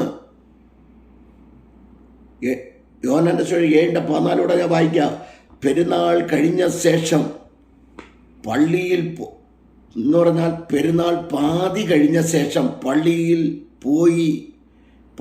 പോയി ഉപദേശിച്ചു. യേശുക്രിസ്തു ഉപദേശിച്ചെന്ന്. അതേ യേശുക്രിസ്തുവാണ് പറയുന്നത്, ദൈവം ആത്മാവാകുന്നു, ആത്മാവിലും സത്യത്തിലും ആരാധിക്കണം. ഇനി ശബത്തിൽ ഇവരാരെ ആരാധിക്കുന്നത്? ആരാധനയ്ക്ക് യോഗ്യൻ ദൈവം യേശുക്രിസ്തു തന്നെയാണ് ദൈവം. യേശുക്രിസ്തു തന്നെയാണ് പുത്രൻ. യേശുക്രിസ്തു തന്നെയാണ് പരിശുദ്ധാത്മാവ്. ഇത് മൂന്നും ഒന്ന് തന്നെയാണ്. അതാ പിതാവിൻ്റെയും പുത്രൻ്റെയും പരിശുദ്ധാത്മാവിൻ്റെയും നാമങ്ങളിൽ എന്നല്ല നാമത്തിൽ സ്നാനം കഴിപ്പിപ്പിൻ എന്ന് യേശുക്രിസ്തു പറഞ്ഞത്. യേശുക്രിസ്തു പറഞ്ഞതിന് അപ്പുറം ഒന്നുമില്ല. ഓക്കെ, നീ യേശുക്രിസ്തുവിനെ ആരാധിച്ചത് ഞാൻ പറയാം. യേശുക്രിസ്തുവിനെ ആരാധിച്ചത് കൂടെ പറഞ്ഞുതരാം.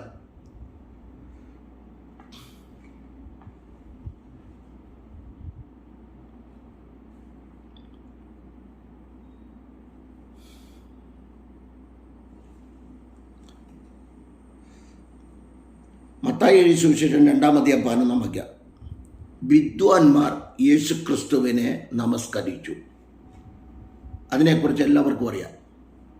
മത്തായി 2:11 മനസ്സിലായല്ലോ. വിദ്വാൻമാരാണ് യേശുക്രിസ്തുവിനെ 2-ാം അധ്യായം പഠിക്കുമ്പോൾ നമുക്കറിയാം. അവർ എവിടുന്നോ വർഷങ്ങൾ യാത്ര ചെയ്ത് വന്നു എന്നൊക്കെ കിടക്കുന്നു. പോട്ടെ, ഞാനതിലേക്ക് കടക്കുന്നില്ല. അവരാണ് ഒന്നാമതായിട്ട് യേശുക്രിസ്തുവിനെ, വിദ്വാൻമാർ, മാഗികൾ, മജീഷ്യൻസ്, അവരാണ് ഒന്നാമതായിട്ട് കർത്താവായ യേശുക്രിസ്തുവിനെ അംഗീകരിച്ചതും നമസ്കരിച്ചതും ആരാധിച്ചതും.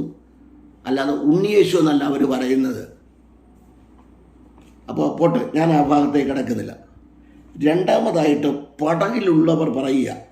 മത്തായി സുവിശേഷം 14:22-33 വരെയുള്ള വാക്യങ്ങൾ വായിക്കുമ്പോൾ 14:33 വായിച്ചാലും മതി. പടകിലുള്ളവർ നീ ദൈവപുത്രൻ സത്യം എന്ന് പറഞ്ഞ് യേശുക്രിസ്തുവിനെ നമസ്കരിച്ചു. പടകിലുണ്ടായിരുന്ന ആരാന്നറിയാലോ? മത്തായി 14:22 മുതലുള്ള ഭാഗങ്ങൾ വായിക്കുക. യേശുക്രിസ്തു പടകെടുക്കാൻ പറഞ്ഞ് പടക് ഇറക്കി കുറേ ദൂരം പോയപ്പോൾ യേശുക്രിസ്തു യേശുക്രിസ്തു പടകിറക്കാൻ പറഞ്ഞിട്ട് നേരെ മലമുകളിൽ കയറി പ്രാർത്ഥിച്ചു കൊണ്ടിരിക്കുമ്പോൾ ശിഷ്യന്മാർ പോയ പടകിൽ ഈശാനമൂലന കാറ്റടിച്ചു, പടക് മുങ്ങുമാറായി. അവർ നിലവിളിച്ച് യേശുക്രിസ്തു കടൽ മീതെ നടന്നു എന്ന സംഭവമാണ്. അവർ നീ ദൈവപുത്രൻ തന്നെ സത്യം എന്ന് പറഞ്ഞ് അവനെ നമസ്കരിക്കുക. ശിക്ഷകടങ്ങൾ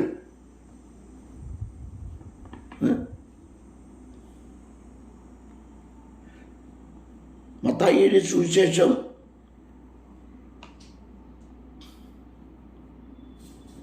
28:8 മുതൽ 10 വരെ വായിച്ച്, അവർ യേശുക്രിസ്തുവിൻ്റെ കാൽ പിടിച്ച് അവനെ നമസ്കരിച്ചു. മടിച്ചടക്കപ്പെട്ട് ഉയർത്തെഴുന്നേറ്റ യേശുക്രിസ്തു യേശുക്രിസ്തു ശിഷ്യന്മാരിരുന്ന ഇടത്ത് റൂം അടച്ച് യഹൂദന്മാരെ പേടിച്ച് അവർ കതകടച്ചിരിക്കുമ്പോൾ ആ കതക് അടഞ്ഞു കിടന്ന അതിനകത്തുനിന്ന് അവൻ ആത്മാവിൽ കയറി നിങ്ങൾക്ക് സമാധാനമെന്ന് പറഞ്ഞ് കർത്താവായ യേശുക്രിസ്തു അവിടെ ചെന്ന് കഴിഞ്ഞപ്പോൾ കർത്താവായ യേശുക്രിസ്തുവിൻ്റെ കാൽക്കൽ വീണ് നമസ്കരിച്ചു എന്ന് പറഞ്ഞാൽ കർത്താവിനെ ആരാധിച്ചു എന്നാണ്. നമസ്കാരം ആരാധനയാണ്. അതുകൊണ്ടാണ് സാത്താനും പറഞ്ഞത് നീ എന്നെ നമസ്കരിക്കാൻ. അവനും ആരാധന ഇഷ്ടപ്പെടുന്നുണ്ട്. അവൻ കുരുടന്മാരായ വഴിപാട്ടികളെ, നിങ്ങൾ സാത്താനെ ആരാധിച്ചിട്ട് യേശുക്രിസ്തുവിൻ്റെ നാമവും പറഞ്ഞുകൊണ്ട് നടക്കരുത്. ഇടയ്ക്കിടയ്ക്ക് ഞാൻ അത്രയും ഈ ഇടയ്ക്കിടയ്ക്ക് അതെങ്കിലും പറഞ്ഞില്ലെങ്കിൽ ശരിയാവില്ല. അപ്പം ഇനി ചീത്ത വിളിച്ചാലും വേണ്ടിയല്ല, ഞാനുള്ള കാര്യമാണ് പറയുന്നത്. ശിഷ്യന്മാർ മാതൃക, അപ്പോസ്തലന്മാർ മാതൃക കാണിച്ചു തന്നു, യേശുക്രിസ്തു മാതൃക കാണിച്ചു തന്നു. യേശുക്രിസ്തു പറഞ്ഞു ദൈവം ആത്മാവാണ്, അവനെ ആരാധിക്കുന്നവന് സത്യത്തിലും ആത്മാവിലും ആരാധിക്കണം. യേശുക്രിസ്തു പറഞ്ഞു ഞാൻ ശബത്തിന് കർത്താവാണ്, അതുകൊണ്ട് ശബത്തിൽ നന്മ ചെയ്യണ്ട എന്ന് ന്യായപ്രമാണത്തിൽ, മോശയുടെ ന്യായപ്രമാണത്തിൽ കിടക്കുന്നെങ്കിൽ അത് നീക്കുവാനല്ല, അത് നിവർത്തിക്കുവാനാണ് കർത്താവ് വന്നത്. ന്യായപ്രമാണം നീക്കുവാനല്ല, നിവർത്തിക്കുവാനാണ് എന്ന് പറഞ്ഞ കർത്താവായ യേശുക്രിസ്തു പറയുന്നത്, ഞാൻ ശബത്തിന് കർത്താവാണ്, ശബത്തിൽ നന്മ ചെയ്യാം, തീ കത്തിക്കരുത്, സ്വസ്ഥമായിരിക്കണം, വീട്ടിൽ നിന്ന് പുറത്തിറങ്ങരുത്, യാതൊരു വേലയും ചെയ്യരുത്, ഒന്നിനും ഒരു തുള്ളി വെള്ളം പോലും കൊടുക്കരുത്, കുടിക്കരുത് എന്നൊക്കെ പറഞ്ഞ് തീ കത്തിക്കരുത് എന്നൊക്കെ പറഞ്ഞിട്ട് ശബത്തിൽ നന്മ ചെയ്യാമെന്നും അനേക രോഗികളെ സൗഖ്യമാക്കുകയും അനേകർക്ക് വിടുതൽ കൊടുക്കുകയും ചെയ്യുകയും പള്ളിയിൽ ശബത്ത് തോറും പോയി ഉപദേശിക്കുകയും യേശുക്രിസ്തു നമുക്ക് മാതൃക കാണിച്ച് തന്നെങ്കിൽ ആ മാതൃകയല്ലേ നമ്മൾ പിന്തുടരേണ്ടത്.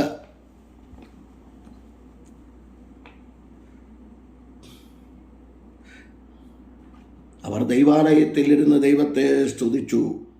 ലൂക്കോസ് 24:51 മുതൽ 53 വരെയുള്ള ഭാഗങ്ങൾ.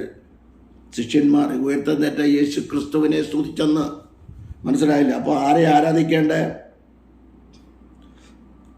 വെളിപ്പാട് പുസ്തകം 5:8 നോക്ക്. അവർ സ്വർണ്ണ ധൂപകലശവും പിടിച്ചുകൊണ്ട് കുഞ്ഞാടിൻ്റെ മുൻപാകെ വീണ് നമസ്കരിച്ചെന്ന. വീണു എന്ന് പറഞ്ഞാൽ അത് ആരാധിച്ചെന്നല്ലേ. ദൂതന്മാർ പോലും നിനക്കൊക്കെ നീയൊക്കെ ശബത്തം പിടിച്ചോണ്ടിരിക്കേ.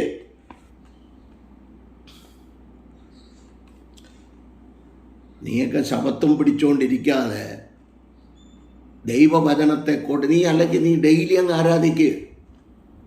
ശബത്തിന് മുൻതൂക്കം കൊടുക്കാതെ. യേശുക്രിസ്തു ശബത്തിന് കർത്താവല്ലേ, ആ കർത്താവായ യേശുക്രിസ്തുവിനല്ലേ ആരാധിക്കേണ്ടേ. ഗദരദേശത്തെ ഭൂതഗ്രസ്തൻ പോലും പറഞ്ഞു നീ ദൈവപുത്രനാണെന്ന് പറഞ്ഞ് അവൻ പോലും നമസ്കരിക്കുക. അവൻ്റെ ഭൂതം പോയി കഴിഞ്ഞാൽ കർത്താവിൻ്റെ കാൽക്കൽ വീണ് നമസ്കരിക്കുക. മത്തായി 15:21 മുതൽ 28 വരെ കനാന്യ സ്ത്രീ പോലും കർത്താവിൻ്റെ കാൽക്കൽ വീണ് നമസ്കരിക്കുന്നു, യേശുക്രിസ്തുവിനെ നമസ്കരിക്കുന്നു. യേശുക്രിസ്തു നമസ്കാരം എന്ന് പറഞ്ഞാൽ ആരാധനയാണ്. യേശുക്രിസ്തുവിനെ ആരാധിച്ചതായിട്ടും തിരുവെഴുത്ത് പറയുന്നുണ്ട്. ആഴ്ചവട്ടത്തിൻ്റെ 1-ാം നാൾ യേശുക്രിസ്തു മഗ്ദല മറിയയ്ക്ക് പ്രത്യക്ഷനായി.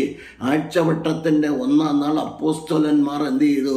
ദൈവത്തെ സ്തുതിച്ചു. അപ്പോസ്തലന്മാരുടെ പ്രവൃത്തികൾ 20-ാം അധ്യായം. ത്രോവാസിൽ അപ്പോസ്തലനായ പൗലോസ് അപ്പോസ്തലൻ പ്രസംഗിച്ചത് ആഴ്ചവട്ടത്തിൻ്റെ 1-ാം നാൾ. യേശുക്രിസ്തു ഉയർത്തെഴുന്നേറ്റത് ആഴ്ചവട്ടത്തിൻ്റെ 1-ാം നാൾ. അപ്പം എങ്ങനെയാണ് നിങ്ങൾ ഈ ശനിയാഴ്ച എന്ന് പറഞ്ഞുകൊണ്ടിരിക്കുന്നത്?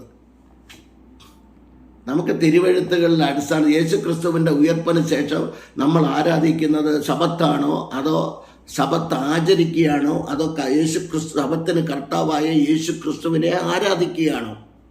അതാണ് എൻ്റെ ചോദ്യം. മരിച്ചടക്കപ്പെട്ട് ഉയർത്തെഴുന്നേറ്റ യേശുക്രിസ്തുവിനെ ഞാനിങ്ങനെ ചിന്തിച്ചു പോവുക. ഉൽപ്പത്തി 22-ാം അധ്യായത്തിൽ ഒരു ഇസഹാക്കിനെ തന്നെ യാഗം കഴിച്ചിരുന്നെങ്കിൽ യവന്മാർ പറയുമായിരുന്നു മനുഷ്യരക്തം മനുഷ്യരക്തം മനുഷ്യരക്തം എന്ന് പറയുമായിരുന്നു. മനസ്സിലായില്ലേ?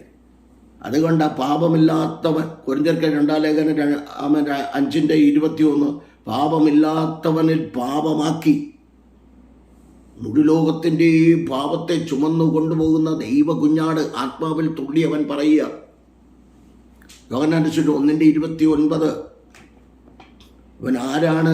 എബ്രായർ 7:26. പോൾ അപ്പോസ്തലൻ അപ്പോസ്തലനായ പൗലോസ് പറയുന്നു, പവിത്രൻ, നിർമ്മലൻ, നിർദോഷൻ, പാപികളോട് വേർപെട്ടവൻ, സ്വർഗത്തേക്കാൾ ഉന്നതന.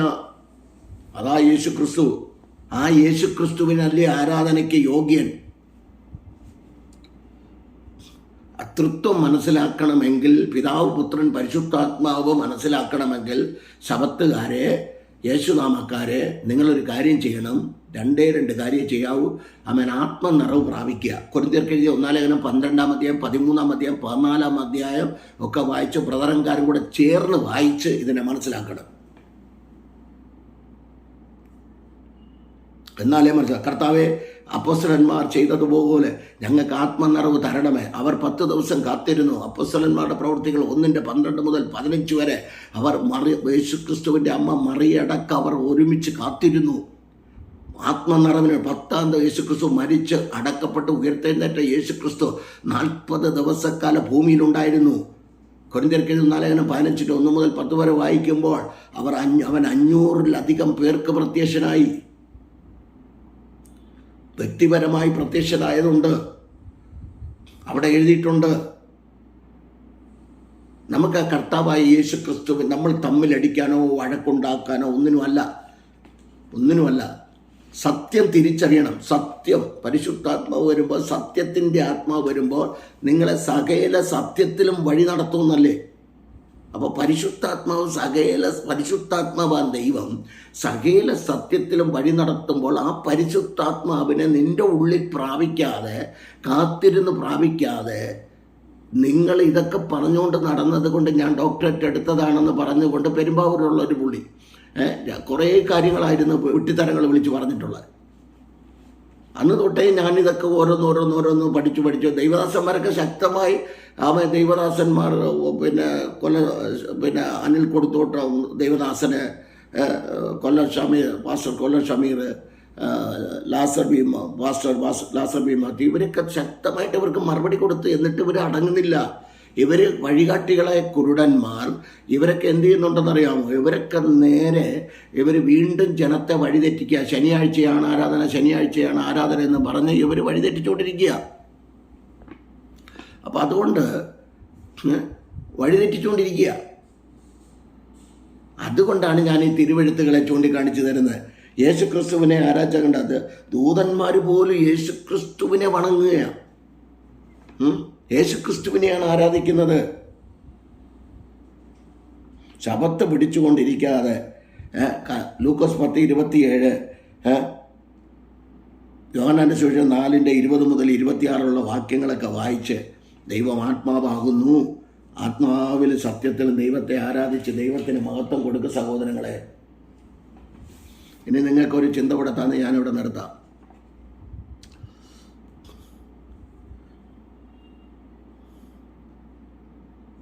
ശബത്തിനെ കുറിച്ച് നിങ്ങൾക്ക് ഇനി അതിനെക്കുറിച്ച് പറഞ്ഞില്ലെങ്കിൽ അതൊരു വിഷയമാണല്ലോ. ശബത്തിനെ കുറിച്ച് ഉൽപ്പത്തി പുസ്തകം 2:3, പുറപ്പാട് ദിവസം 16:23, സങ്കീർത്തനം 118:24. ഇത് യഹോവ ഉണ്ടാക്കിയ 118 സംഗീതം 24. ഇത് യഹോവ ഉണ്ടാക്കിയ ദിവസം. ഇന്ന് നാം സന്തോഷിച്ച് ആനന്ദിക്കാം. ഇന്ന് പ്രസന്റ്, ഇന്നലെയല്ല, ശബത്തല്ല, ഇന്ന് ഇതിന് മാറ്റമില്ല. ഇത് കർത്താവായ യേശുക്രിസ്തുവിൻ്റെ വരവ് വരെ യേശുക്രിസ്തുവിനെ നമ്മൾ ആരാധിച്ചു കൊണ്ടേയിരിക്കും.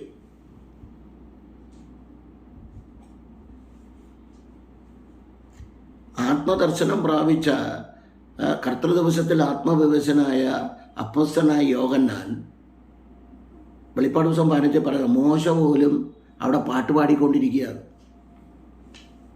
മനസ്സിലായ? അത് ആത്മവിവശനായ വ്യക്തിയാണ് പറയുന്നത്. അപ്പം ഉയർപ്പിന് ശേഷമല്ലേ. ഇനി ഒരുപാട് വാക്യങ്ങളൊക്കെ ഉണ്ട്. നിങ്ങൾക്ക് പറഞ്ഞിട്ട് കാര്യമില്ല, നിങ്ങളോട് പറഞ്ഞിട്ട് കാര്യമില്ല, ചൂണ്ടിക്കാണിച്ചു തരാം. ശബത്താചരണ കൽപ്പനകൾ. പുറപ്പാട് ദിവസം 20:8 മുതൽ 11 വരെ എടുത്ത് റിപ്പീറ്റ് ചെയ്യുക.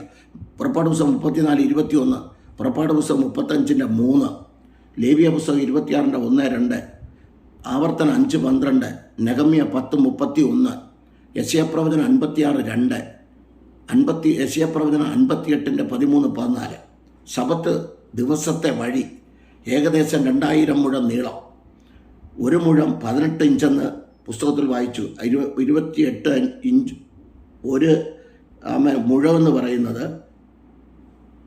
ഒന്നുകൂടെ പറയാം. അവർ അപ്പോസ്തല പ്രവൃത്തി 1:12, 1 മുഴം 18 ഇഞ്ച് മുതൽ 22 ഇഞ്ച് വരെ.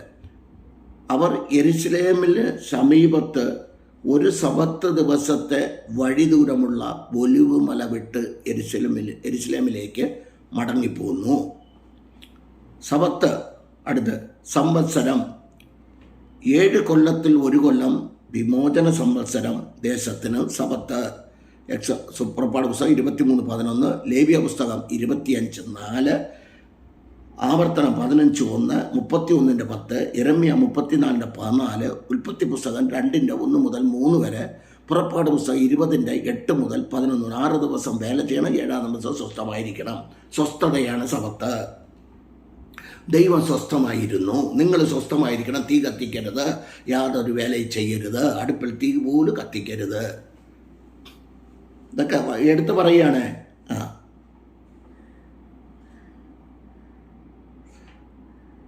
അടുത്ത പുറപ്പാട് അവിടെ പറയുന്ന 7-ാം ദിവസം സ്വസ്ഥമായിരിക്കണം. മോശയുടെ ന്യായപ്രമാണ പ്രകാരം ശബത്ത് ലംഘനം, മന്ന പെറുക്കിയത്.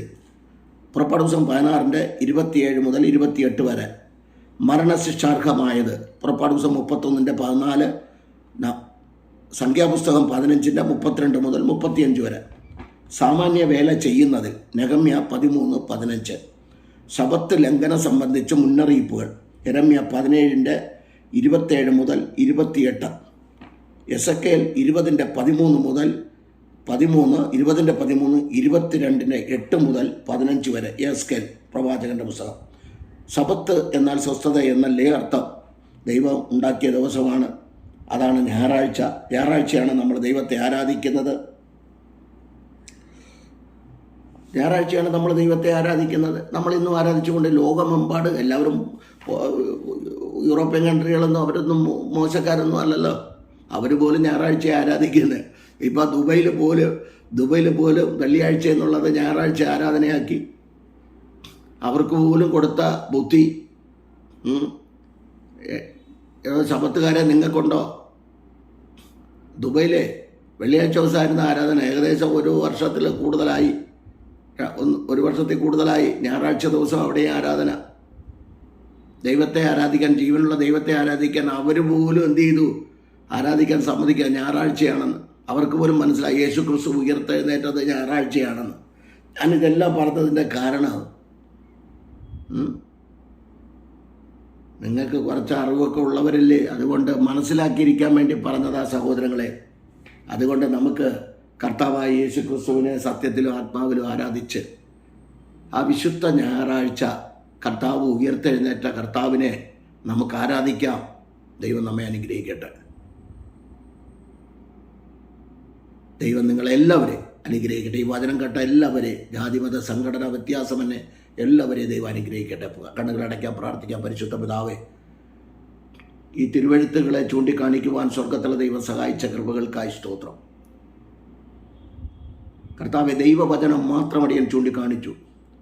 യേശുക്രിസ്തു ശബത്തിന് കർത്താവാണ് എന്ന് മനസ്സിലാക്കുവാൻ, ദൈവജനത്തെ ചൂണ്ടിക്കാണിക്കുവാൻ, ആ യേശുക്രിസ്തുവിനെയാണ് ആരാധിക്കേണ്ടതെന്ന് യേശുക്രിസ്തു പറയുകയും യേശുക്രിസ്തുവിനെ ആരാധിച്ചതും അപ്പോസ്തലന്മാർ ആഴ്ചവട്ടത്തിൻ്റെ 1-ാം നാൾ ആരാധിച്ചതും ഒക്കെ തിരുവെഴുത്തുകളിൽ കൂടെ ചൂണ്ടിക്കാണിക്കുവാനിടയായി.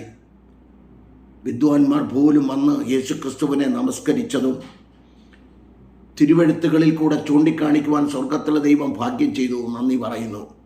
ഇത് ഏറ്റെടുത്ത് തിരുവചനം കേട്ടാൽ മാത്രം പോരാ, അതനുസരിച്ച് അതിന് കീഴ്പ്പെട്ട് ജീവിക്കുവാനുള്ള കൃപയും ഈ കേൾക്കുന്നവർക്ക് അവിടുന്ന് കൊടുക്കണമെന്ന് പ്രാർത്ഥിക്കുന്നു. തിരുവെഴുത്തുകളെ കൊട്ടിക്കളയുന്നവരോട് കൂടെ നിൽക്കാതെ സത്യത്തിലും ആത്മാവിലും ആരാധിച്ച് വിശുദ്ധ പകൽക്കാലം അപ്പോസ്തലപ്രവൃത്തി 20-ാം അധ്യായം ഞങ്ങൾ പഠിക്കുമ്പോൾ ത്രോവാസിൽ ആഴ്ചവട്ടത്തിൻ്റെ 1-ാം നാൾ തോറും ആമേൻ അപ്പോസ്തലനായ പൗലോസ് അവിടെ പ്രസംഗിക്കുകയും കർത്താവെ തിരുവെഴുത്തുകളെ ചൂണ്ടിക്കാണിക്കുകയും ഒക്കെ ചെയ്തു. എങ്കിലും കർത്താവ് ഇന്നും ശനിയാഴ്ച ദിവസം ആരാധനയുമായി തുടർന്നു പോകുന്നവരോട് ദൈവം കരുണ കാണിച്ച് മനസ്സിലേണം, ഇതാണ് ശരി, ഞങ്ങളുടെ ശബത്താണ് ആചരിക്കുന്നതെന്ന് പറയുന്നത് ശരിയെന്ന് പറയുന്നവരോട് കരുണ കാണിച്ച് മനസ്സിലേണമെന്ന് പ്രാർത്ഥിക്കുന്നു. കരങ്ങളിൽ ഏൽപ്പിക്കുന്നു, അടിയനെ താഴ്ത്തുന്നു. ലോകത്തിലെമ്പാടും ശുശ്രൂഷിക്കുന്ന കർത്തൃഭൃത്യന്മാർക്കായി, കുടുംബങ്ങൾക്കായി, കുഞ്ഞുങ്ങൾക്കായി പ്രാർത്ഥിക്കുന്നു. ഞങ്ങളുടെ ഇന്ത്യ മഹാരാജ്യത്തിന് വേണ്ടി പ്രാർത്ഥിക്കുന്നു. പ്രധാനമന്ത്രിക്കായി, പ്രസിഡന്റിനായി പ്രാർത്ഥിക്കുന്നു. രാജ്യം കാക്കുന്ന പ്രിയപ്പെട്ടവർക്കായി ഞങ്ങൾ പ്രാർത്ഥിക്കുന്നു. അവരുടെ കുടുംബാംഗങ്ങൾക്കായി പ്രാർത്ഥിക്കുന്നു. കർത്താവെ, അവർക്ക് ദൈവശക്തിയും ബലവും കൊടുക്കണമേ. ദൈവപ്രവൃത്തി അവരുടെ മേൽ വെളിപ്പെടുത്തണമേ എന്ന് പ്രാർത്ഥിക്കുന്നു. കരങ്ങളിൽ ഏൽപ്പിക്കുക. 29 സംസ്ഥാനം ഭരിക്കുന്ന മുഖ്യമന്ത്രിമാർക്കായി പ്രാർത്ഥിക്കുന്നു. കർത്താവെ, നീതി ന്യായം നടത്തുവാൻ ഇടയാക്കണം. വക്കീലന്മാർ, ജഡ്ജിമാർ, ആമേൻ, സ്തോത്രം, പോലീസ് അധികാരികൾ നീതി ന്യായം നടത്തുവാൻ സ്വർഗത്തിലെ ദൈവം സഹായിക്കണമെന്ന് പ്രാർത്ഥിക്കുന്ന കർത്താവെ, അവിടുത്തെ കരങ്ങൾ രോഗിയായി കിടക്കുന്നവർ, കടഭാരത്തിൽ മുങ്ങിക്കിടക്കുന്നവർ എല്ലാവരെയും അവിടുന്ന് ആശ്വസിപ്പിക്കണമേ, വിടുതൽ കൊടുക്കണമേ. ഭവനമില്ലാത്തവർക്ക് ഭവനം കൊടുക്കണമേ കർത്താവെ. എല്ലാ മേഖല കുഞ്ഞുങ്ങൾക്ക് സ്കൂൾ തുറക്കാറായി. ബുക്ക് പുസ്തകങ്ങൾ വാങ്ങുവാൻ നിവൃത്തിയില്ലാത്ത അനേക കുഞ്ഞുങ്ങളുണ്ട്. അവരോട് ദൈവം കരുണ കാണിക്കണമേ, മനസ്സലിയണമേ.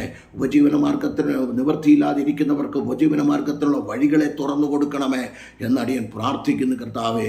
അടിയനെയും കുടുംബമായി 3 കുഞ്ഞുങ്ങളെ ഏൽപ്പിച്ച് പ്രാർത്ഥിക്കുന്നു. ദൈവം വൻകാര്യങ്ങളെ ചെയ്യണം, അത്ഭുതങ്ങളെ പ്രവർത്തിക്കണം. ദൈവകൃപ കൊണ്ട് ഞങ്ങളെയും പൊതിയണം. കർത്താവിൻ്റെ കരങ്ങളിൽ ഏൽപ്പിക്കുന്നു. ഈ തിരുവെഴുത്തുകളിൽ കൂടെ കർത്താവെ, അടിയൻ്റെ നാവിൽ നിന്നുള്ള വാക്കുകൾ തെറ്റുകൾ ഉണ്ടെങ്കിൽ ക്ഷമിക്കണം കർത്താവെ. തിരുവെഴുത്തുകളെ മാത്രം ചൂണ്ടിക്കാണിക്കുക. അടിയന് കൃപ ചെയ്തല്ലോ. അടിയന് വലിയ വാചന പാണ്ഡിത്യമില്ലെങ്കിലും തിരുവെഴുത്തുകളെ മാത്രം ചൂണ്ടിക്കാണിക്കുവാൻ ദൈവം കൃപ ചെയ്തതോർത്ത് നന്ദി പറയുന്നു. മഹത്വം എടുക്കണം. തുടർന്നും ദൈവപ്രവൃത്തി വെളിപ്പെടുത്തണം. അടിയൻ്റെ മേൽ, കുടുംബത്തിന്മേൽ, തലമുറകളുടെ മേലും ദൈവപ്രവൃത്തി വെളിപ്പെടുത്തണം. തിരുനാമ മഹത്വത്തിനാക്കി തീർക്കണമേ. ജാതിമത സംഘടനാ വ്യത്യാസമെന്നെ എല്ലാ പ്രിയപ്പെട്ടവരെ, അവരുടെ കുടുംബാംഗങ്ങളെ, കുഞ്ഞുകുട്ടികളെ എല്ലാവരെയും ദൈവം അനുഗ്രഹിക്കണമേ എന്ന് പ്രാർത്ഥിക്കുന്നു. പ്രാർത്ഥന കേട്ടതിനായ സ്തോത്രം. ഞങ്ങളുടെ രാജ്യം ആമേൻ ഇപ്പോൾ രാജ്യത്ത് നടന്നുകൊണ്ടിരിക്കുന്ന യുദ്ധങ്ങൾ കർത്താവെ എല്ലാം സമാധാനപരമായി തീരുവാൻ ദൈവം ഇടയാക്കണം. കർത്താവിൻ്റെ കരങ്ങളിൽ ലോകരാഷ്ട്രങ്ങൾക്ക് സമാധാനം കൊടുക്കണമേ. കർത്താവെ, ദുഷ്ടശക്തികളെ തുരത്തുവാനുള്ള ആമേൻ ദൈവകൃപ ഞങ്ങളുടെ ഇന്ത്യൻ മിലിറ്ററിക്ക് അവിടെ നൽകുമാറാകണമെന്ന് പ്രാർത്ഥിക്കുന്നു. കരങ്ങളിൽ ഏൽപ്പിക്കുന്നു. ദുഷ്ടശക്തികളെ, ദൈവവചനത്തിന് രാജ്യത്തിന് വിരോധമായി നിൽക്കുന്ന ദുഷ്ടശക്തികളെ തുരത്തുവാൻ കർത്താവ് അവർക്ക് ശക്തിയും ബലവും അവിടുന്ന് കൊടുക്കണമെന്ന് പ്രാർത്ഥിക്കുന്നു. കരങ്ങളിൽ ഏൽപ്പിക്കുന്നു. അടിയനെ താഴ്ത്തുന്നു. പ്രാർത്ഥന കേട്ടതിനായ സ്തോത്രം. മുഴുമകത്തോടുന്ന് യേശു ക്രിസ്തുവിൻ നാമത്തിൻ്റെ പിതാവേ, ആമേൻ, ആമേൻ. God bless you, God bless you all. അവണ്ടല്ലി ദൈവം എല്ലാവരെയും അനുഗ്രഹിച്ച് കാക്കുമാറാകട്ടെ. ആമേൻ, ആമേൻ, ആമേൻ.